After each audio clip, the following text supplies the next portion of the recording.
Hello friends, আজকের এই ভিডিওতে আপনাদেরকে জানানো হবে যে কিভাবে একটা বাইক মানে একটা পুরাতন বাইক আপনারা কি দেখে মূলত কেনা লাগে। আবার একটা পুরাতন বাইক আপনারা যে কোনো ক্রেতা যদি একটা দোকান থেকে যদি বাইকটা ক্রয় করেন, বাইকগুলো আপনারা কি কি দেখে কিনবেন, আজকের এই বিষয়ে সম্পূর্ণ আপনাকে জানানোর চেষ্টা করব। আর আজকের এই ভিডিওতে হেল্প করবে আমাদের ফিরোজ ভাই। আসসালামু আলাইকুম ভাই, কেমন আছেন? ওয়ালাইকুম আসসালাম। ভাই, আমার একটা জানার উদ্দেশ্য ছিল যে ভাই একটা বাইক যদি একটা ক্রেতা যদি একটা শোরুমে গিয়ে যে বাইকটা কিনে আর কি, এই বাইকটা আপনি কিভাবে দেখে কিনবে আর কি, এটা আপনার কিভাবে কি কন্ডিশনে আছে এটা তো সম্পূর্ণ একটু বলেন আমাদের। গাড়িটা আসার পরে আমার ইঞ্জিন মেকার আছে, আমি নিজে দেখি, দেখার পরে ইঞ্জিন মেকার দিয়ে গাড়ি চালাই, সাউন্ড টেস্ট করে ইঞ্জিন দেখি কন্ডিশনে, আউট কন্ডিশন আমার ইঞ্জিন মেকার সুন্দর মতো দেখবে। এই জায়গায় ঘষা আছে, এই জায়গায় অ্যাক্সিডেন্ট হয়েছে, আমরা গাড়ি ধরলেই বলতে পারি যে গাড়িটা অ্যাক্সিডেন্ট হয়েছে কিনা, অ্যাক্সিডেন্ট হিস্টোরি আছে কিনা ধরলেই বলতে পারি। এক নাম্বার। দুই নম্বরে গাড়ির মালিক ব্যতীতকেও যদি কোনো অন্য মালিক বা আপন ভাই বড় বাড়ি গাড়ি ছোট ভাই নিয়ে আসে, তারপর আমরা তার কিনি না, ফার্স্ট মালিকের কাছ থেকে গাড়ি কিনবো। হয় তার বাসায় যাব, মালিকের সাথে কথা বলবো, মালিকের দিয়ে স্ট্যাম্পে সই করবো, কাগজপত্র সব বুঝে নেবো, ছবি ভোটার আইডি কার্ড সব বুঝে নেবো, তারপরে আমরা গাড়ি কেনা করি। আবার একটা জিনিস হলো কি, বন্ধুরা একটা ক্রেতার সময় কিনবে, ওই সময় তারা কিভাবে কিনবে, যে ওই বাইকটা আপনার কি কি দেখে কিনবে, যে বাইকটা আপনার কাগজপাতি কোনো ত্রুটি আছে কিনা বা বাইকের সাথে কাগজপাতি কোনো ঝামেলা আছে কিনা, এটা বোঝার উপায়টা কিরকম? বর্তমানে অনলাইন।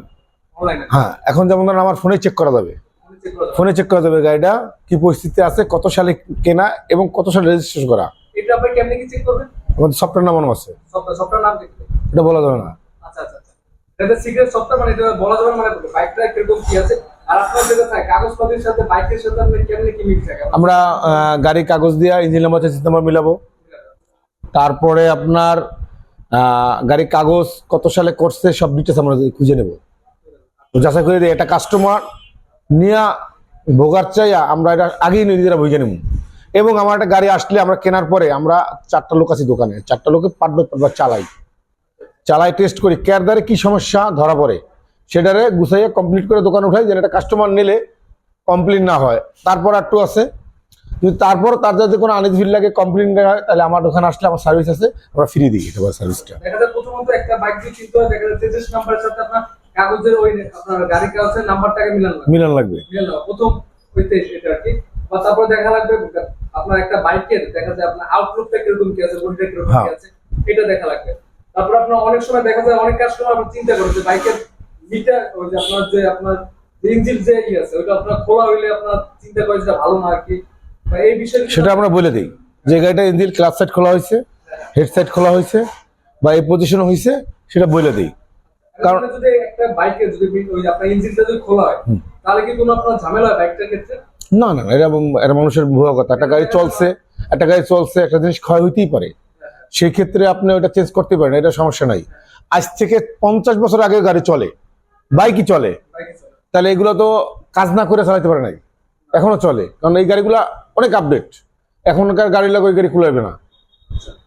তো দেখা যায় বর্তমানে যারা কেনে কি তার আগে তাহলে আপনার চিন্তা ভাবনা হয়ে গেছে যে আপনার বাইকের যদি ইঞ্জিনটা খোলা হয় হয়তো বাইকটা ভালো আর কি। না, এটা ভুল ধারণা, চিন্তা ভাবনা এরকম। এটা তার ভুল ধারণা, সম্পূর্ণ ভুল ধারণা। আপনার যে বাইক কিনবে, ওখানে যে কোনো শোরুম থেকে যারা বাইক কিনবে, এটা আপনার কাগজপত্রের নাম ট্রান্সফার এটা কি আপনার কেমনে কি আপনার কাগজপত্র বলতে আমরা, বুঝবে আর কি? হ্যাঁ, আমার এখান থেকে গাড়ি কিনে সে যদি মালিকানা করে আমার জানাবে, আমি মালিককে ফোন দেবো। 5 থেকে 7 দিন সময় নেই হাতে, তার আগেই দেই। 5 থেকে 7 দিন আগে সময় নিয়ে মালিকের লগে কথা বললে মালিক টাইম দিব, এবং যে ক্রেতা সেও আসবে, একসাথে করে আমরা বিয়েটিতে মালিকানা করে দিই। তবে নরমাল বিষয় হলো কি আপনার দেখা যায় বাইক যদি আপনার কেউ পুরা করে যদি নাম ট্রান্সফার যদি না হয় তখন সেক্ষেত্রে তো অনেক ঝামেলা আর কি। ঝামেলা হয়, কিছু ঝামেলা, দোকান থেকে আপনার যে কোনো বাইক কিনে, হ্যাঁ ঝামেলা হয়। সেক্ষেত্রে আমার বলে যে ভাই আমি গাড়িটা আমি মালিকানা করতে পারতেছি না, আমি অমুক করুম, এই কারণে এরকম ঝামেলা হয়। আবার কিছু কিছু লোক আছে আবার কয়ে যায় যে 6 মাস পরে মালিকানা করবো, আমাদের টাকা নাই বা আমি সমস্যা আছি, ড্রাইভিং নাই না, এবং মালিকানা করতে হলে ড্রাইভিং বাধ্যতামূলক ড্রাইভিং। এই দেখা যাচ্ছে যে আপনার বাইক যারা কিনবে তাকে অবশ্যই দেখা যায় কোনো কাগজপত্রের সাথে টেস্ট ড্রাইভ দিবে, তারপরে কাগজপত্রের আপনার চেসিস নাম্বার আছে এটা মিলাবে। তারপর দেখা যায় একটা বাইকের আউটপুটটা মেইন হচ্ছে আউটপুট আর কি, বাইকটা কিরকম কন্ডিশন আছে। তারপরে আপনার পরবর্তী অপশন হচ্ছে বাইকটার নাম ট্রান্সফার যে বিষয়টা, এটা হচ্ছে আপনার পরবর্তী অপশন। পরবর্তী অপশনে উনি আমার বললে আমি মালিকানা করে দেবো। মালিকানা করে দেওয়া। আর যে যেখান থেকে বাইক কিনে না কেন, এই যেসব বিষয় নিয়ে আলোচনা হয়েছে ইনশাআল্লাহ এইসব বিষয়ে আপনারা একটু মানে খেয়াল করে সতর্ক থাকতে হবে, এই ব্যাপারটা নিয়ে সতর্ক থাকতে হবে। আমি একটা বাইক কিনছি, আমি 2 লাখ টাকা ইনভেস্ট করছি, 8,500 টাকা বা 8,000 টাকা মালিকানা ইনভেস্ট করতে পারি না। আমি কিন্তু ওই 2 লাখকে বাদি নেই, বাদ দিয়ে কিন্তু 8,500 টাকা। সেই ক্ষেত্রে শোরুম মালিককে বলতে হবে যে ভাই আমি আর্থিক অবস্থা একটু খারাপ আছে, আমি 2 মাস বা 6 মাস পরে আমি মালিকানা করে নেবো। ওখানে একটা শর্ত সাপেক্ষে মানে দিয়ে দেওয়া লাগবে। আর দিলে সুবিধা হয়, তারও সুবিধা হয়। আমি তো বলছি লেখাও দেবো যে ভাই আমার 6 মাস পর এসে মালিকানা করে নেবে, সেক্ষেত্রে তারও অনেক উপকার হলো, আমিও নিশ্চিত থাকলাম, মালিককে বলে রাখলাম যে অমুক দিনের গাড়ি বেচছি, মালিকানা অমুক দিন করে নেবে। আচ্ছা আচ্ছা, দেখা যায় এগুলো শর্ত সাপেক্ষে দেখা যায় একটা নিয়ে তারপর আপনার হ্যাঁ, তারপরও যখন আমরা গাড়ি কিনি, একটা মালিকের কাছ থেকে আমরা কিছু ডকুমেন্টস রেখে দিই, যে মালিক যদি বলে যে আমি গাড়ি বেশি নাই, সেটা বলতে পারবো না, সেই ধরনের একটা ডকুমেন্টস আমরা রেখে দিই। তো সবুজ আজকে দুটো এই পর্যন্ত, পরবর্তী ভিডিওটাতে অবশ্যই চ্যানেল সাবস্ক্রাইব করে পাশে থাকবেন। আসসালামু আলাইকুম ভাই, ধন্যবাদ আপনাকে। ওয়ালাইকুম সালাম।